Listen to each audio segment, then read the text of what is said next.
Bienvenue dans Réflexions sauvages. Ici, c'est l'endroit où on se lâche. On parle de ce qui nous fait vibrer et surtout, on dit les choses comme elles sont.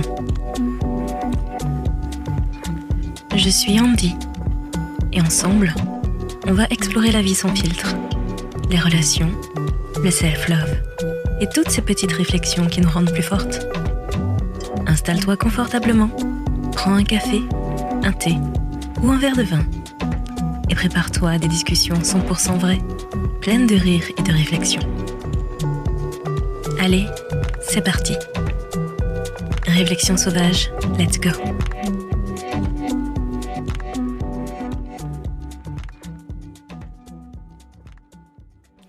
Série, mes pensées les moins rentables, mais les plus vraies.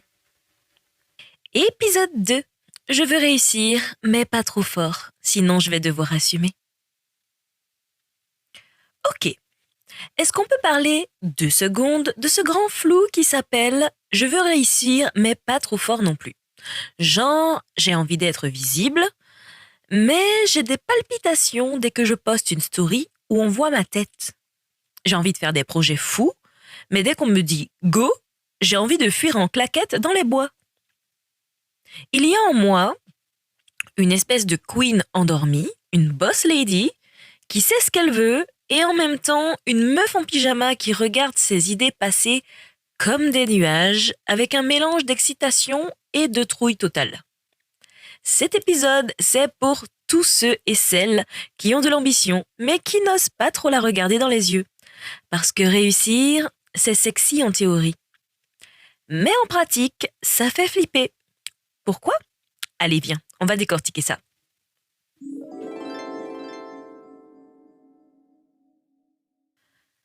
Ambition versus syndrome de la grande silencieuse.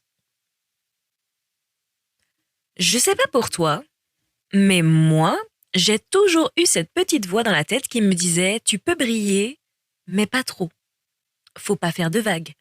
Faut rester sage, agréable, modeste. » Et le pire, c'est que parfois, j'y croyais. Et en y réfléchissant, cette voix, elle ne vient pas de nulle part. Elle est nourrie, en grande partie, malheureusement, par la culture traditionnelle de nos origines. Par cette idée qu'une femme bien, c'est une femme discrète. Une femme qui ne s'expose pas, qui reste dans les clous, qui réussit, mais sans trop faire de bruit. C'est l'héritage qu'on porte, très souvent, sans même le remettre en question. Ajoutez à ça l'éducation qu'on a reçue, parfois bienveillante mais limitante, avec des phrases du style « fais pas trop la fière »,« faut pas se vanter »,« sois un peu plus humble ». Et très vite, t'apprends que prendre de la place, c'est risqué. Que revendiquer ton succès, c'est mal vu. Qu'être brillante, c'est presque impoli. Alors on fait quoi dans ces cas-là ? On apprend à réussir en silence. On minimise, on s'excuse presque d'être douée, ambitieuse, talentueuse. On a peur de déranger, peur de trahir notre culture, notre famille ou nos repères. Mais est-ce qu'on peut juste dire une chose ? Être visible, c'est pas trahir. C'est finalement honorer tout ce qu'on a reçu et le transformer en mieux. C'est élargir l'espace pour soi et pour celles et ceux qui viendront après. Et parlons de la grande silencieuse. Tu sais, ce profil de personne qui en fait plein, mais discrètement. Qui réussit des trucs ultra stylés, mais sans en parler. Qui a peur qu'on dise « Oh, regarde, elle se la pète » ou pire « Ah, elle a changé ». C'est moi. Et peut-être même toi aussi. Réussir finalement, ça veut dire quoi ? Parfois, ça veut dire oser. Oser vendre son produit. Oser dire « Je suis fier de ça ». Oser envoyer ce mail, publier cette vidéo, répondre à ce message qui pourrait changer ta vie. Mais à chaque fois, un truc te freine. Et ce truc, c'est pas de l'incompétence. C'est la peur d'assumer. Et assumer quoi ? D'avoir des grands désirs, d'être vu, de ne pas plaire à tout le monde, de se planter devant tout le monde, de réussir et que ça change des trucs autour de soi, son image, ses relations, ses habitudes. Et pourtant, quand j'imagine vraiment ma vie rêvée, je veux pas être invisible. Je veux rayonner, mais sans trop d'efforts, sans trop de jugement, sans trop de lumière, quoi. Et c'est là que je comprends que j'ai une ambition molle. Une ambition en veille, une ambition qui attend que quelqu'un la valide.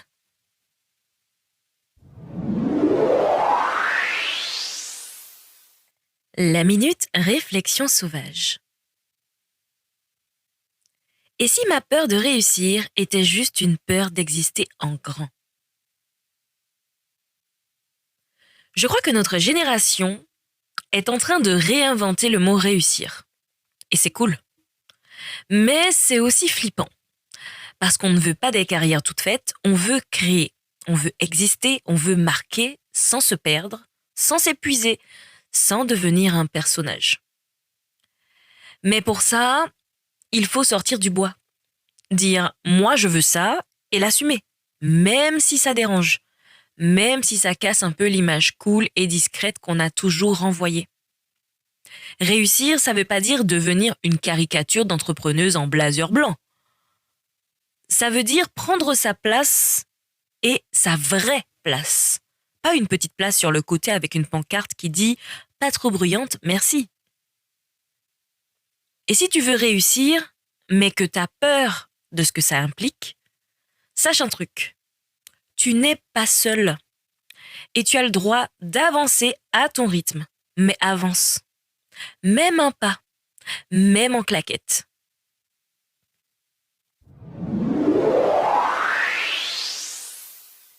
Les conseils sauvages.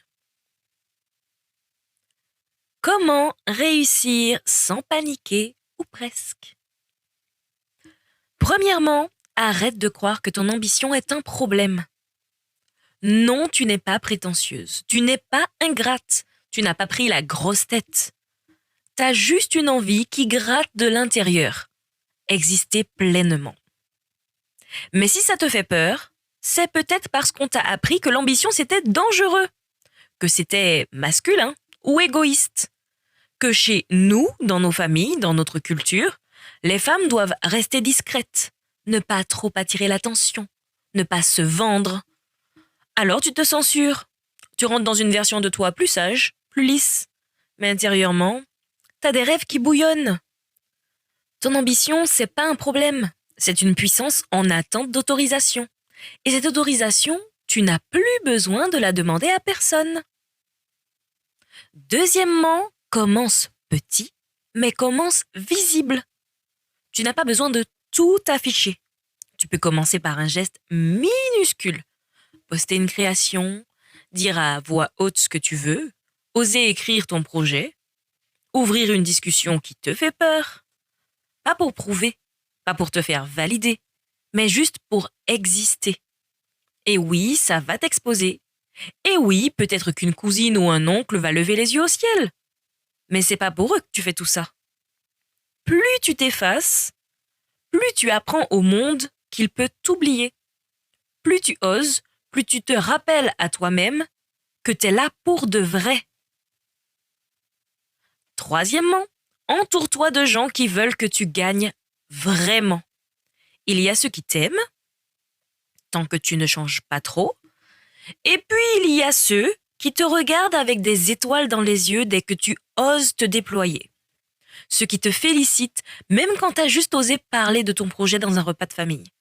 Ceux qui ne veulent pas que tu restes dans leur image rassurante de toi, mais qui veulent te voir évoluer. Fais le tri, sois loyal envers toi-même d'abord. Entoure-toi de regards qui élèvent, pas qui ramènent toujours à la case départ. Quatrièmement, note ce que tu as déjà accompli, même si l'impression d'avoir rien fait est là. Tu crois que tu es en retard? Regarde bien. Tu as déjà créé des choses, traversé des doutes, appris des compétences, évolué. Et souvent, dans des conditions pas forcément idéales du tout. Peut-être même sans modèle. peut-être même en cachette, peut-être en silence. Alors non, tu n'es pas une débutante. T'es une meuf déterminée, discrète et déjà en chemin. Fais une vraie liste, genre un inventaire. Pas de ce que tu rêves de faire, mais de ce que tu as déjà eu le courage de construire, même si personne ne t'a félicité pour ça. C'est à toi de reconnaître ton avancée, pas toujours aux autres. Et enfin, cinquièmement, prépare-toi à assumer pour de vrai. Assumer d'avoir envie, assumer d'être brillante, d'avoir des idées fortes, de gagner de l'argent, de créer du beau et d'être critiquée pour ça. Parce que oui, réussir va te demander de sortir de l'image qu'on avait de toi, tu vas déranger, tu vas perdre des regards, peut-être même des gens de ton entourage, mais tu vas surtout te retrouver dans ta vérité, dans ta lumière.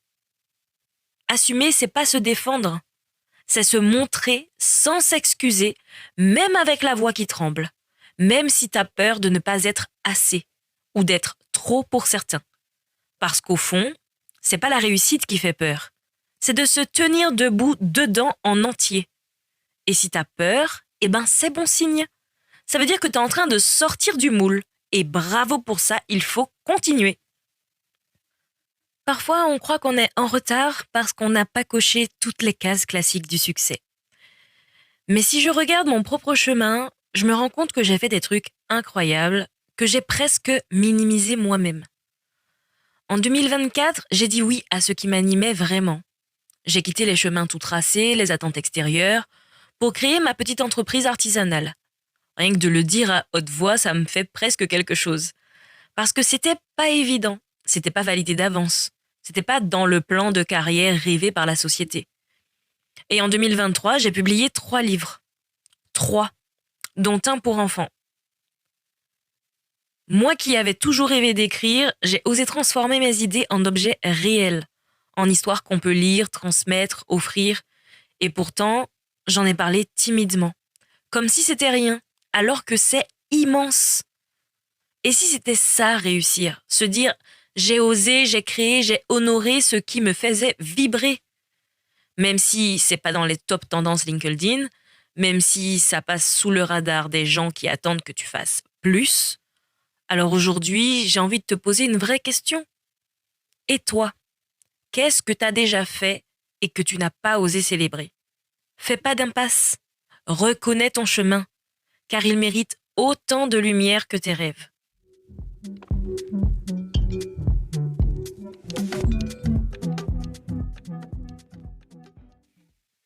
Alors voilà, en 2026, on veut réussir. Et oui, on a peur. Peur qu'on nous voie, peur qu'on nous critique, peur qu'on nous dise qu'on a changé. Mais tu sais quoi ? On a encore plus peur de rester en sourdine toute notre vie. Parce qu'on a des choses à dire, à créer, à transmettre, et qu'on mérite d'être là, en grand, avec notre voix, nos idées, nos couleurs, même si ça déborde parfois, même si c'est pas tout lisse. Donc, si t'es comme moi et que t'as une ambition qui gratte, qui dort, qui attend, je te le dis avec tout mon amour sauvage, réveille-la. Et assume, même un tout petit peu. Et tu verras, c'est vertigineux et délicieux à la fois. Je te dis à la semaine prochaine pour de nouvelles réflexions sauvages. Briller, même si ça fait flipper. Bisous sauvages et à très bientôt.